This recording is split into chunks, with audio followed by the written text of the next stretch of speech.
அதாவது மக்கள் பிரச்சனை என்னன்னா ஒரு முறை ஊனமுற்றவர்கள் அதாவது டிஃபரெண்ட்லி ஏபிள்டு ஸ்கூலுக்கு போயிருந்தாரு.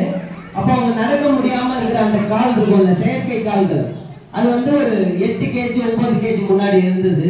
அப்போ ஐயா அந்த ஸ்கூலுக்கு போய் பார்க்கும்போது சீஃப் கெஸ்டா போயிருந்தாரு. போய் பார்த்துட்டு அந்த மாணவர்களுக்கு என்ன பிரச்சனைன்றதை பார்க்கும் போதே கண்டுபிடிச்சு அவங்களுக்கு வந்து வெறும் 1.8 கேஜில அந்த செயற்கை காலை ரெடி பண்ணி கொடுத்து அவங்க நடக்கிற மாதிரி ஈஸியா, இப்ப நிறைய பேர்லாம் நீங்க பார்த்துருக்கலாம் ஈஸியா நடந்து போறாங்க.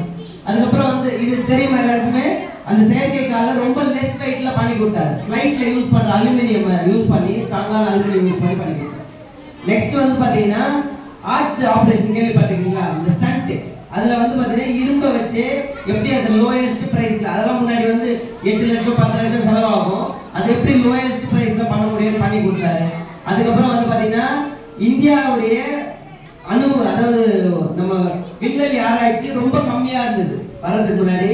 ஐயா வந்து தான் அதை வந்து பாத்தீங்கன்னா கிட்டத்தட்ட ரொம்ப லெவல்ல இன்க்ரீஸ் பண்ணி கொண்டு போனாரு. இவ்வளவுக்கும் இதுல இன்ட்ரெஸ்ட் எடுத்து படிக்கல அவருக்கு வேற ஒரு படிப்பு கிடைக்கலன்னு தான் படிச்சாரு. ஃபர்ஸ்ட் பிசிக்ஸ் படிச்சாரு, அப்புறம் வந்து இந்த படிப்பு படிச்சாரு, ஏரோநாட்டிக்கல் படிச்சாரு. அப்ப படிக்கும் போது இதெல்லாம் நம்ம நாட்டுக்காக கல்யாணமே பண்ணிக்காம பண்ணி கொடுத்தாரு. இதெல்லாம் நீங்க தெரிஞ்சுக்கணும். ஏன்னா ஒவ்வொரு மாணவருமே இங்க முக்கியம். ஓகேவா? நீங்க இப்போ உங்க வீட்ல இருந்து ஸ்டூடெண்ட்ஸ் காலேஜ் அனுப்பும் போது நம்ம கிட்ட காசு இல்ல, அதனால கவர்மெண்ட் ஸ்கூல்ல படிக்கிறோம், இல்ல வந்து ஏதோ கஷ்டமா இருக்கும், உங்க அப்பா சரியில்லை உங்க அம்மா சரியில்லை, அந்த மாதிரிலாம் சொல்லி நீங்க ஸ்கூலுக்கு அனுப்ப கூடாது. இப்ப நீங்க படிக்கிறீங்க இதெல்லாம் ஃப்ரீயா? கவர்மெண்ட் ஸ்கூலு ஃப்ரீயா? நோ. இதெல்லாம் உங்களுக்காக கவர்மெண்ட் வந்து பே பண்ணுது. என்னன்னா 41,000 கோடி பட்ஜெட், அதாவது கல்வித்துறைக்கு மட்டும் கடந்த ஆண்டு 41,000 கோடி தமிழக அரசாங்கம் ஒதுக்கிருக்கு. ஓகேவா? இப்ப நீங்க படிக்கிறீங்க படிப்பு, இது வந்து கவர்மெண்ட் ஸ்கூல்ல படிக்கிறது 6வது to 12வது வரை கவர்மெண்ட் ஸ்கூல்ல படிச்சா எண்ணற்ற ஃப்ரீ ஸ்கீம்ஸ் இருக்கு. இதெல்லாமும் நீங்க தெரிஞ்சுக்கணும். இது அடிப்படை உங்களுக்கு தெரிஞ்சுக்க வேண்டிய விஷயம். ஓகேவா? ஏன்னா ஒரு பிரைவேட் ஸ்கூல்ல படிச்சா என்னென்னலாம் ஸ்கீம் இருக்கும், கவர்மெண்ட் ஸ்கூல்ல படிச்சா என்ன ஸ்கீம் இருக்கும்னு நீங்க தெரிஞ்சுக்கணும். அதே நீங்க தெரிஞ்சுக்கிட்டு தொடர்ந்து இந்த கவர்மெண்ட் ஸ்கூல்ஸ்ல கண்டினியூ பண்ணணும் அப்படின்றதுக்கு உங்களுக்கு அட்வான்டேஜஸ் நிறைய இருக்குது. என்னன்னா 10 லட்சம் 15 லட்சம் கொடுத்து நீங்க படிக்க வேண்டிய படிப்புலாம் ஃப்ரீயா இருக்கு உங்களுக்கு. அது நீங்க 7.5 ஒரு ஸ்கீம் கேள்விப்பட்டிருக்கீங்களான்னு தெரியல, பட் நீங்க அதை சர்ச் பண்ணி, ஏன்னா பேரண்ட்ஸ்க்கு தெரியும் ஃபர்ஸ்ட் நம்ம காலேஜ் போய் சேர்க்கும் போது 5 லட்சம் 10 லட்சம் கட்டணும்னா முடியல, இப்பயும் ஃபீஸ் கட்டிட்டு அப்பயும் கட்டினா கட்ட முடியலன்னு நினைக்கிறது பதில் இதை நீங்க மனசுல வச்சுக்கோங்க. ஓகேங்களா? அதுக்கப்புறம் ஏன் வந்து இந்த பிரைமரி எஜுகேஷன் ஏன் முக்கியம், அதாவது இப்ப நீங்க படிக்கிறீங்களா 1ஆவதுல இருந்து 5ஆவது ஏன் முக்கியம் அப்படின்றது நீங்க தெரிஞ்சுக்கணும். இப்போ 1ஆவது படிக்கிறாங்க, என்ன படிப்பாங்க?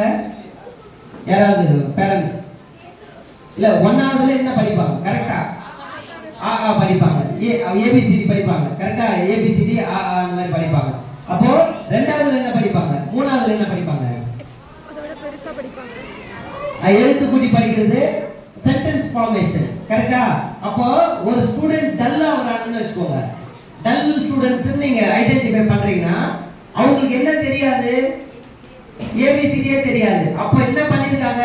அவங்க வந்து பேசிக்ல கோட்டை விட்டுட்டாங்க, அடிப்படையில கோட்டை விட்டு, அதாவது ஒரு 1ஆம் கிளாஸ்ல படிக்கிறது 2ஆம் கிளாஸ்ல வரும், 2ஆம் கிளாஸ்ல படிக்கிறது 3ஆம் கிளாஸ்ல வரும். ஆனா நம்ம என்ன நினைச்சிட்டு இருக்கோம், சின்ன பசங்க தானே 1ஆவது தானே படிக்கிறாங்க, ஏதோ ஒன்று படிச்சுக்கிட்டோம். நம்ம பேரண்ட்ஸ், ஒரு சில பேரண்ட்ஸ், எல்லா பேரண்ட்ஸ் சொல்ல, ஒரு சில பேரண்ட்ஸ் 1ஆவது தானே படிக்கிறாங்க, என்ன வரப்போகுது படிக்கட்டும் அப்புறம் பார்த்துக்கலாம், பெரிய பசங்களான பார்த்துக்கலாம், உங்க கண்ட்ரோல மீறி போயிடுவாங்க.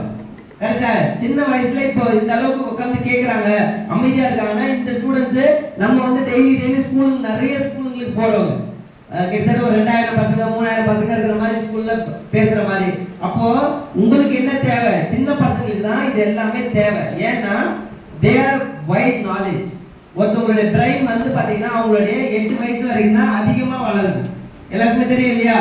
ஒருத்தவங்களுடைய 8 வயசு வரைக்கும் தான் நியூவா தெரிஞ்சுக்கிற எல்லாமே அவங்க தெரிஞ்சுக்க முடியும். அதுக்கப்புறம் மற்றது எல்லாமே என்ஹான்ஸ்மெண்ட், அதாவது அதோட வளர்ச்சி அப்படிதான் போகும். ஓகேவா? அப்போ 1ஆவதுல ஒழுங்கா படிக்காம விட்டுட்டாங்கன்னா, இங்க கவனி ஒரு நிமிஷம் கவனி, 1ஆவதுல ஒழுங்கா படிக்காம விட்டாங்கன்னா அவங்களுக்கு ஏபிசிடி தெரியாது. 2ஆவதுல போனோடனே டீச்சர் என்ன பண்ணுவாங்க? 2ஆவதுல என்ன வருதோ அதை சொல்லி கொடுப்பாங்க. ஏன்னா அவங்களுக்கு அதை சொல்லி கொடுக்க டைம் இருக்காது. அப்போ இந்த ஸ்டூடெண்ட் அப்படியே தங்கிடுவாங்க. கரெக்டா? அப்போ நீங்க உடனே ஐடென்டிஃபை பண்ணணும். பேரண்ட்ஸோட பிரைமரி திங் என்னன்னா, உங்க பையன் எத்தனாவதுல இருக்கான், இப்போ உங்க வேற பசங்க கூட இருக்கலாம், 7வது படிக்கலாம் 8வது படிக்கலாம், ஆனா you have to self check your what's. ஓகேவா? அந்த குழந்தைகளை செல்ஃப் செக் பண்ணி எத்தனாவது ஸ்டாண்டர்ட்ல இருக்காங்க, 1வது படிக்கிற நாலேஜ் இருக்கா, 2வது படிக்கிற நாலேஜ் இருக்கா, அந்த மாதிரி சொல்லி அவங்கள ட்ரை பண்ணுங்க. ஓகேவா? ஸோ இது பேசிக்கா ரொம்ப முக்கியம். அப்பதான் உண்மையாலுமே நீ அவங்களை ரெக்கவர் பண்ணி கொண்டு வர முடியும். ஓகேவா? ஸோ இது ஒரு முக்கியமான விஷயம். அதனால தான் பிரைமரியில நம்ம நிறைய கான்சன்ட்ரேஷன் பண்றோம். நம்ம பிரைமரி ஸ்கூல்ல ஏன் கான்சன்ட்ரேட் பண்றோம்னா இதுதான். அதுக்கு அடுத்ததா சாப்பிடுறது ரொம்ப முக்கியம். அதிகமா சாப்பிடுறது கெடுதல். எல்லாருமே யாரும் கெடுதல், உடம்புக்கு கெடுதல். தூங்குறது ரொம்ப முக்கியம். அதிகமா தூங்குறது ஆபத்து, சோம்பேறித்தனம் வரும்.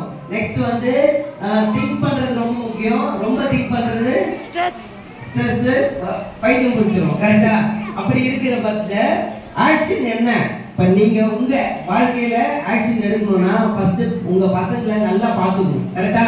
அதுக்கு நம்ம இப்போ ஒரு பெரிய பெரிய ஃபங்க்ஷன்ல கலெக்டர் இருக்காங்க, அவங்க பேரண்ட்ஸ் எல்லாம் கூப்பிட்டு பாராட்டு விழா அப்போ கூப்பிட்டுலாம் கூட பண்றாங்க. என்ன எதுக்காக அப்படின்னா, அந்த அளவுக்கு அவங்க கரெக்டான கைடன்ஸ் கொடுத்து கொண்டு வராங்கல்ல. இப்போ ஒரு பிசினஸ் நீங்க பண்றீங்க, இப்போ பேரண்ட்ஸ் ஒரு பிசினஸ் பண்றீங்க, லாஸ் ஆக போகுதுன்னு தெரிஞ்ச ஒரு பிசினஸ் பண்ணுவீங்களா? இப்போ 100 ரூபாய் இன்வெஸ்ட் பண்றீங்க, 50 ரூபாய் தான் லாபம் வரும்னு தெரிஞ்ச பிசினஸ் பண்ணுவீங்களா? என்ன பண்ணுவீங்க? பேரண்ட்ஸ் பண்ண மாட்டீங்க. என்ன பண்ணுவீங்க? ஸ்டாப் பண்ணிடுவீங்க. உடனே என்ன பண்ணுவீங்க? வேணாம். இப்ப சாப்பாடு செய்றீங்க, மீந்ததுன்னா என்ன பண்ணுவீங்க? எதுவும் பண்ண மாட்டீங்க. ஃப்ரிட்ஜ்ல இல்ல அடுத்த டைம் யூஸ் பண்ணுவீங்க இல்லையா? அப்ப மறுநாள் என்ன பண்ணுவீங்க? அதிகமாயிருச்சுன்னு பார்த்து கம்மி பண்ணிடுவீங்க. கரெக்டா? சோ இது எதுக்கு சொல்றேன்னா, உங்க பசங்க எல்லாம் படிக்கும் போது அந்த மார்க்கை பாருங்க. 100 மார்க்குக்கு படிக்கிறாங்க, அப்ப அவங்க எடுத்துட்டு வர்றது 50 எடுத்துட்டு வராங்கன்னு வச்சுக்கோங்க. அப்ப எவ்வளவு லாஸ்? அங்க 50 லாஸ். நீங்க என்ன நினைக்க கூடாது, சரி ஏதோ பாஸ் ஆனா போதும். அப்ப அவங்களை எப்படி நம்ம 100 கொண்டு வரதுன்னு நீங்க யோசிக்கணும். பேரண்ட்ஸ் தான் இதெல்லாம். ஏன் சொல்றேன்னா, ஸ்டூடெண்ட்ஸுக்கு சின்ன பசங்களுக்கு எதுவும் தெரியாதுன்றத விட நீங்க தெரியப்படுத்தல தான் இருக்கும். ஓகேவா? ஏன்னா ஒரு பேரண்ட்டுமே ஒரு ஸ்டூடெண்ட். கரெக்டா? ஏன்னா பேரண்ட் ஸ்டூடெண்டாவும் வந்திருக்காங்க, ஆனா ஸ்டூடெண்ட் பேரண்டா இருந்தது இல்லை. கரெக்டா? அப்ப you know about student methodology தெரியும், பேரண்ட் மெத்தடாலஜி தெரியும். அதை எப்படி நீங்க ஹேண்டில் பண்ண போறீங்க அப்படின்றது நீங்க டிசைட் பண்ணிக்கணும். ஓகேவா? சோ அதனால ஓவர் திங்க் பண்ணாம செயல்ல எப்படி பண்றது, நம்ம இப்போ உடனே என்ன பண்றது, எப்படி பண்ணலாம், அந்த ஸ்டூடெண்ட்ஸ் எப்படி ரெக்கவர் பண்ணி கொண்டு வரலாம் அப்படின்றது நீங்க யோசிக்கணும். கரெக்டா? சோ நெக்ஸ்ட் விஷயம், இது மாதிரியே பண்ணிட்டு வரோம் அப்படின்னா என்ன ஆக போறாங்க, இந்த பசங்க எல்லாம் என்ன ஆக போறாங்க அப்படின்றத நீங்க தான் முடிவு பண்ணணும். அவங்களுக்கு தெரியப்படுத்தணும். வேற ஃபீல்டு இருக்கிறத தெரியப்படுத்தணும். அப்ப என்ன பண்ணுவாங்க? அவங்க ஏதோ ஒரு சாய்ஸ் வந்து பிக் பண்ணுவாங்க. கரெக்டா? அப்ப பிக் பண்ண உடனே என்ன ஆகும்? அவங்களுக்கு அதை பத்தி நாலேஜ் அதிகமா நம்ம திங்க் பண்ண வைக்கணும். கரெக்டா? இப்ப 5 சப்ஜெக்ட் படிக்கிறாங்க. எத்தனை சப்ஜெக்ட் படிக்கிறீங்க குட்டீஸ்? எத்தனை சப்ஜெக்ட் படிக்கிறீங்க? சவுண்டா சொல்லுங்க எல்லாரும். 5 சப்ஜெக்ட். என்னென்ன சப்ஜெக்ட்? ஓகே. இந்த சப்ஜெக்ட்லாம் எங்க யூஸ் ஆகுது அப்படின்னு நம்ம பார்க்கணும்னு வச்சுக்கோ. ஃபார் எக்ஸாம்பிள் தமிழ் எங்க யூஸ் ஆகுது, இங்கிலீஷ் எங்க யூஸ் ஆகுது. நிறைய பேர் சொல்லுவாங்க யூஸ் ஆகல அப்படின்னு சொல்லுவாங்க. அப்படி உண்மை கிடையாது. நீங்க டிஎன்பிஎஸ்சி குரூப் எக்ஸாம் போனீங்கன்னா 6வது நிறைய பேரண்ட்ஸ் ஏதாவது அதை பத்தி தெரிஞ்சுக்கணும்னு நினைக்கிறேன். 6வதுல இருந்து 8வது வரைக்கும் தான் குரூப் 4 எக்ஸாம் சிலபஸ். ஓகேங்களா? 6வதுல இருந்து 10வது வரைக்கும் தான் குரூப் 2 சிலபஸ். ஓகேங்களா? இந்த ஸ்டடீஸ் பேசிக் ஒழுங்கா படிச்சிருந்தாங்கன்னா அவங்க பெருசா வந்து போய் பண்ணவே தேவையில்லை. ஓகேங்களா?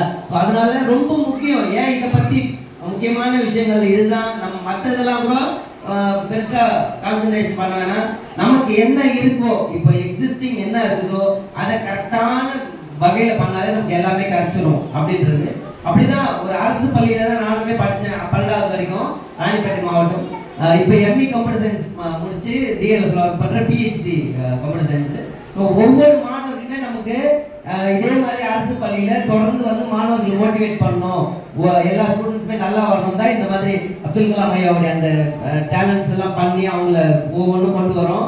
அதுல பண்ணியிருந்த எக்ஸ்பெரிமெண்ட்ல வேக்யூம் கிளீனர் ஒரு பையன் பண்ணியிருந்தான். ஜாஃபராப்பா பேர் என்ன? ஜாஃபர். நல்லா பண்ணியிருந்தான். அவனுக்கு ஒரு பெரிய கிளாப் கொடுங்கப்பா. அதாவது வாங்காம சோலார் சிஸ்டம் ஒருத்தர் பண்ணியிருந்தாங்க. சோலார் சிஸ்டம் ஒரு பொண்ணு பண்ணியிருந்தாங்க. அவங்களும் வந்து ஒர்க்கிங் மாடல்ல ரெடி பண்ணியிருந்தாங்க.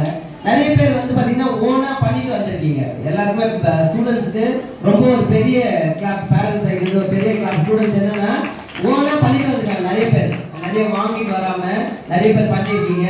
சின்ன சின்ன எக்ஸ்பெரிமெண்ட் நல்லா அழகா பண்ணீங்க. இது எல்லாமே பேசிக்.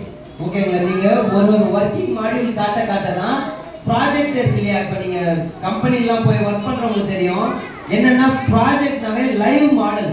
அது நீங்க எவ்வளோ லைவா ஒர்க்கா வந்து அவங்களுக்கு காட்டுறீங்களோ அதான் அவங்க நாலேஜ். வெறும் நம்ம அதான் சொல்லுவாங்கல்ல, புத்தகத்தை மட்டுமே நீங்க காட்டிட்டு இருக்கிறது புக் ஸ்கூல்ல சொல்லி கொடுக்கணும். அதை நீங்க ப்ராக்டிக்கலா எப்படி இம்ப்ளிமெண்ட் பண்றதுன்றது நீங்க வீட்ல கொஞ்சம் கொஞ்சமா ட்ரை பண்ணுங்க. யூடியூப்ல பாருங்க. அந்த ஒரு சில ஸ்டூடெண்ட்ஸோட யூடியூப்ல பார்த்து பண்ணியிருக்கேன் அப்படின்னு சொன்னாங்க. அது எல்லாமே சின்ன சின்ன எக்ஸ்பெரிமெண்ட் நல்லா பண்ணியிருந்தாங்க. இது எல்லாமே வெல்கம் பண்றோம். தொடர்ந்து இது மாதிரியான ஆக்டிவிட்டிஸை நம்ம ஊக்குவிப்போம் அப்படின்னு சொல்லிக்கிறோம். நெக்ஸ்ட் வந்து பாத்தீங்கன்னா நமக்கு எதுவுமே கிடைக்கல, பேரண்ட்ஸ் ஃபார் எக்ஸாம்பிள் எதுவுமே கிடைக்கல அந்த மாதிரி எதுவும் நினைக்காம நல்லா ஒரு மோட்டிவேஷனோட உங்க ஸ்டூடெண்ட்ஸை எதுவுமே எதிர்பார்க்காம ரெடி பண்ணுங்க. எல்லாமே உங்களுக்கு கிடைக்கும். அது ஒரே ஒரு சின்ன ஒரு குட்டி ஸ்டோரி ஒன்று சொல்லிக்கிறேன். கடவுள் வந்து மனுஷங்களை படைச்சாராம். ஓகே, என்னன்னா கூடவே ஒரு ஹெல்ப்பா இருக்குன்னு ஒரு 3 உயிரினங்களை படைச்சாராம். ஒரு குரங்கு, ஒரு கழுதை, ஒரு நாய். ஓகேங்களா? கூட ஒரு மனுஷன். எல்லாருக்குமே 30 வயசு கொடுத்தாராம். ஃபர்ஸ்ட் என்ன கொடுத்துட்டு எல்லாரும் அமிச்சிட்டாரு கடவுள். கழுதை என்ன பண்ணிச்சான், கடவுள் கிட்ட போயிட்டு, சாமி எனக்கு நீங்க 30 வயசு கொடுத்துருக்கீங்க, அவ்வளோ வயசு வேணாம், 20 போதும், 10 ரிட்டர்ன் கொடுத்துட்றேன்னு கடவுள் வாங்கிக்கிட்டாரு. அடுத்தது நாய் வந்துதான். நாய் என்ன பண்ண, சாமி எனக்கு 30 வயசு கொடுத்துருக்கீங்க, வேணாம் 20 போதும், 10 ரிட்டர்ன் கொடுத்துட்றேன்னு வாங்கிட்டாரு. அடுத்தது குரங்கு வந்துச்சான். குரங்குக்கும் 30 கொடுத்துருக்கீங்க, எனக்கு வேணாம் 20 போதும், 10 கொடுத்துருச்சான். அடுத்து மனுஷன் வந்தாங்களா, என்ன சொல்லியிருப்பாங்க, அது 30 கொடுத்துருக்காங்க, அந்த 30 இருக்குல்ல எனக்கு கொடுத்துரு, நான் சந்தோஷமா வாழ்ந்துக்கிறேன் அப்படின்னு சொல்லிட்டாங்களா. உடனே என்ன ஆயிடுச்சு, கடவுள் கொடுத்துருவார், எதை கேட்டாலும் கொடுத்துருவார்ல கடவுள், கொடுத்துட்டா 60 வயசு வச்சுக்கோங்க அப்படின்னு சொல்லி. அதனாலதான் ஃபர்ஸ்ட் 30 வருஷம் எல்லாருக்குமே ரொம்ப சந்தோஷமா இருக்கும். கரெக்டா? ஏதோ பெருசா கஷ்டம் இருக்காது.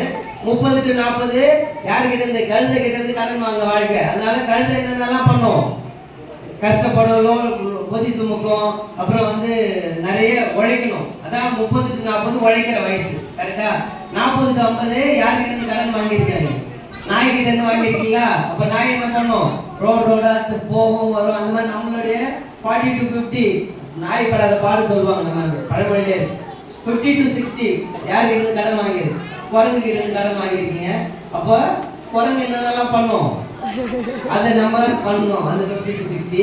ஸோ இதெல்லாம் அவாய்ட் பண்ணாம என்ன பண்ணலாம் அப்படின்னா, நம்ம மகிழ்ச்சியா இருக்கணும். ஃபர்ஸ்ட் யாரும் எதையும் கடன் வாங்கறதுக்கு பதிலா அறிவை கடனா வாங்கிக்கலாம். உங்களுக்கு ஏதாவது ஒன்று தெரியலன்னா ஜஸ்ட் கத்துக்கோங்க.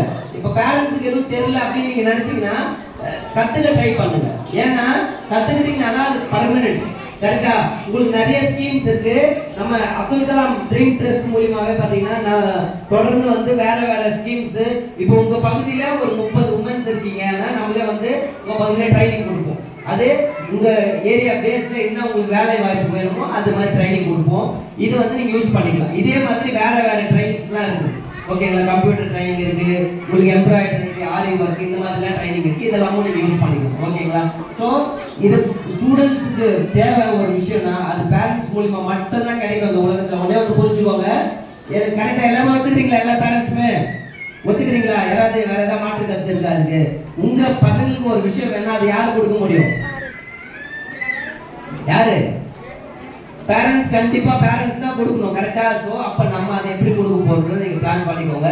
ஸோ இதுதான் நம்ம சொல்ற வரைக்கும் என்னுடைய வாழ்க்கையில புரிஞ்சுக்கிட்ட ஒரு சில விஷயங்கள். அப்படிதான் இதை தொடர்ந்து பண்றோம். இந்த நிகழ்ச்சி இங்க நடக்கிறதுக்கு முக்கியமான காரணம் 2 பேரு நம்மளை கூட்டு வந்தது.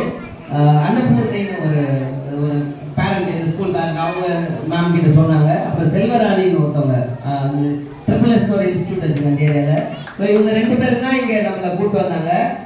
அதுக்கப்புறம் வந்து இந்துமதி மேம்க்கு ஒரு பெரிய கிளாப். என்னன்னா எக்ஸலன்ட் கோஆர்டினேஷன். ரொம்ப ஒரு நம்ம எதிர்பார்க்க முடியாத அளவுக்கு ஒரு கோஆர்டினேஷன். கரெக்டாக ரொம்ப நான் இது வரைக்கும் ஸ்கூலுக்கு வெளியே வரேன் எல்லாமே ரெடி பண்ணி வச்சாங்க. ரொம்ப தேங்க்யூ மேம், தேங்க்யூ. ஸோ இதுதான் நமக்கு தேவை. நீங்கள் ஏதாவது உங்களுக்கு ஹெல்ப் இருக்குது, இல்லை பசங்க காலேஜ் போக முடியல, இல்லை ஏதோ ஒரு பிரச்சனை இருக்குது, எது பண்ணாலும் யூ கேன் அப்ரோச்சஸ்.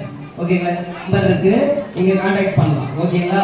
ஸோ ஆனால் எல்லாமே என்ன பண்ணணும், உங்களுடைய கிளியரான விஷன் அண்ட் மிஷன் இருக்கணும். என்ன பண்ண போகிறோம், என்ன வாங்க போகிறாங்க பசங்கன்றது நீங்கள் முடிவு பண்ணணும்.